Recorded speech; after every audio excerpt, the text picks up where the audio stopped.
Hey y'all, it's Martia Ramsey. Welcome back to A Dose of Healing. I hope all is well and your energy is flowing, okay? So today I want to speak about the importance of not trying to keep up with the Joneses, understanding that everybody has their time and that your page 5 just may be somebody else page 1 or page 22. So what that means is stop feeling like you got to compete with somebody to keep up. Stop feeling like you gotta take all of these trips and do all of these things just because your friend or the next person is doing it. I remember when all my friends were going back to college and going to be nurses and just, it seemed like they had their life figured out. And I remember one of my old friends was like, well, Martia, what you gonna do? And I was like, I don't know yet. I'm figuring it out. And I went through a breakup and boom, figured it out. Started writing books and stuff. I say that out to say me trying to keep up with them would have had me starting school, doing stuff, trying to figure out life based on what they was doing. But me taking time to myself and be like, I don't know what God has in store for me and letting time, just figure itself out. It really helped me. I went on a spiritual journey and started writing books.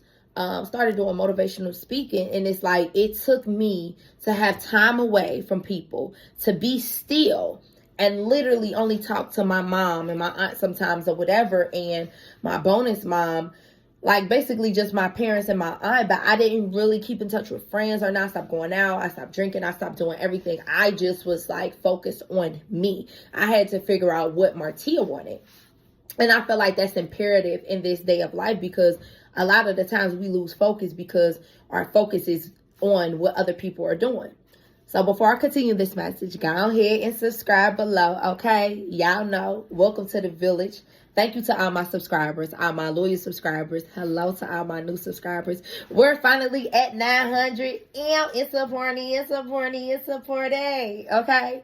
So we gonna take a shot for me, a sign, all right? So back to what I was saying about just taking that time alone to figure out your life instead of feeling like you got to be in competition with other people. I remember starting school fresh out when I was fresh out of high school. I started and I went to college because I felt like I had to prove a point. I ended up dropping out because I wasn't ready. I wasn't doing it for me. But here I am a couple years, probably like 10 years later, I went back to school. And this was a couple years after I started writing books. I went back to school in 2021 or 2020 during the pandemic. I graduated in 2022, I believe. Yes, and finally finished my psychology degree. I say all of that to say I was on my own time. I wasn't in competition with nobody else but myself. My friends had already graduated. They had already became nurses. But here I was comfortable in what I decided to do. And if I would have tried to be anything else, I feel like I would have never followed my dreams of becoming a writer, because I would have been focused on, oh, well, you got to go to school. Maybe you should pursue nursing or whatever. And it's like nursing was never my thing because I don't like blood. So that wouldn't have worked for me. I did nursing assistance, but all of it just didn't work for me. So it's like nobody around me for real was like writing books. I had one person who did, but it wasn't like I was like inspired by that. I had to go through my own spiritual thing to be like, you know what? I done been through enough shit for for me to tell it. And I started out writing an autobiography, but I was like, oh, this is too invasive. So I was like, let's write a guide and teach people how to be a parent, since I always get compliments on that. So let's incorporate some of your stories into writing the book. And then boom, you won't feel like it's so invasive.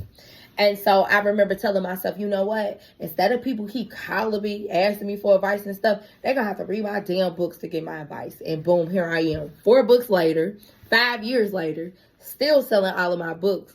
But it took me to be still and really listen to God and listen to what plans he had for me instead of the plans I thought he had for me. I always loved writing, but I never imagined myself writing a book. My mom used to always tell me that, like, you should write a book. And I'm like, write a book? That sounds tedious. Ain't no way. Here I am obsessed with writing books. So it's like, give yourself grace. Stop like counting yourself out just because something seems impossible. Stop feeling like you can't do something because, oh, well, I ain't the first person to do it or whatever. It's so many loaves of bread in a grocery store, yet they all sell. So why compare yourself to something somebody else doing?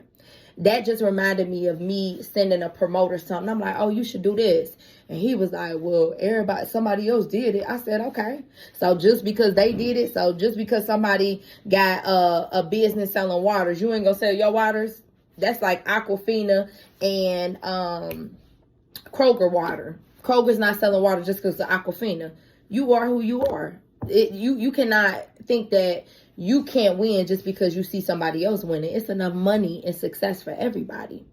So I say that out to say, instead of feeling like you're not on time, understand that your journey is different from your friend's journey, your parents' journey, anybody else's journey. Your page 5 just may be somebody else 22 or page 1. You cannot compete with anybody else but your old self. So long as you are becoming better and better each and every day, and you waking up and correcting your mistakes, can't nobody judge you at the end of the day. Stop caring about what people think about you. Stop feeling like you're not on time. You are exactly where you need to be. And although you may not understand why you had to, take a couple steps back, you have to understand that sometimes it's a major, it's a setback for a major comeback, a minor setback for a major comeback. So this season may be your setback just so you could come back even harder and have that major comeback where you just like, oh, okay, in your Meek Mill energy. Hold on, wait a minute. Y'all thought I was finished? You gotta come like that. So I say that all to say, please believe in yourself and keep going. And y'all know, hit me on my website, MRauthorcreations.com. Go ahead and subscribe to my YouTube channel. And go ahead and look at them books if you like to read or you want to gift this to somebody, because I be knowing what I'm talking about, okay? All right. So y'all have a good one. And I'll see y'all next Tuesday, all right?